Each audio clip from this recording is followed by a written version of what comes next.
अम्बे जगदम्बे आजा होके शेर सवार, काशी के हरवासी माँ है स्वागत में तैयार। हे अम्बे जगदम्बे आजा होके शेर सवार, काशी के हरवासी माँ है स्वागत में तैयार। देर है मैया लगाओ ना, चल के विंध्याचल से शेरा वाली आओ ना, चल के विंध्याचल से शेरा वाली आओ ना।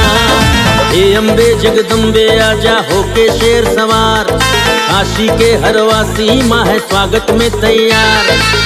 देर है मैया लगाओ ना, चल के विंध्याचल से शेरा वाली आओ ना, चल के विंध्याचल से शेरा वाली आओ ना।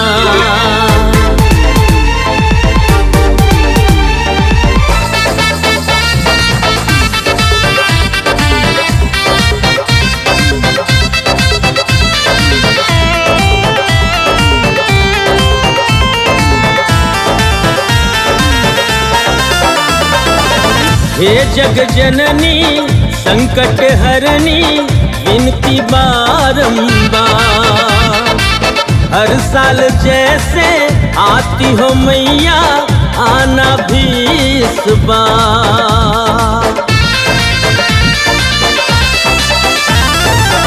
हे जग जननी संकट हरनी विनती बारंबार, हर साल जैसे आती हो मैया आना भी इस बार।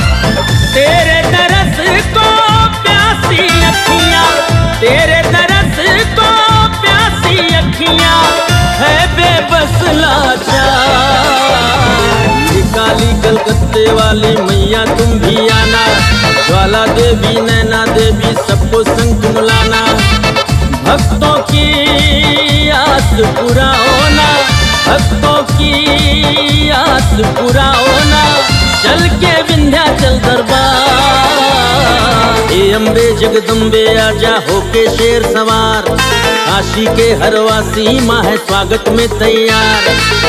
देर है मैया लगाओ ना, चल के विंध्याचल से शेरा वाली आओ ना, चल के विंध्याचल से शेरा वाली आओ ना।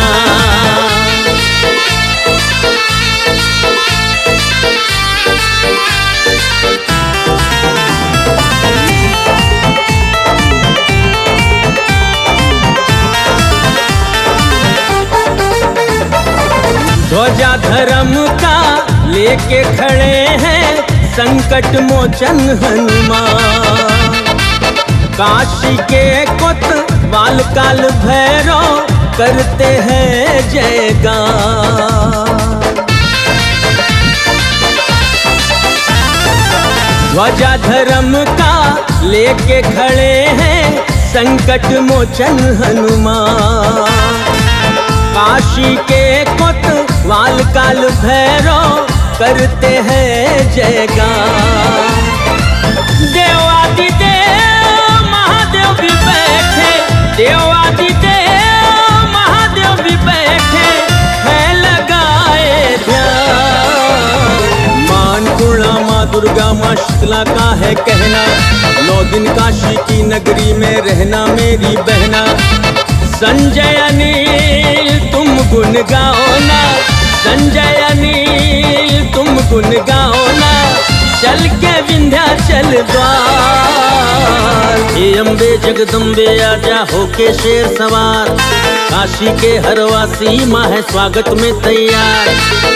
देर है मैया लगाओ ना, चल के विंध्याचल से शेरा वाली आओ ना, चल के विंध्याचल से शेरा वाली आओ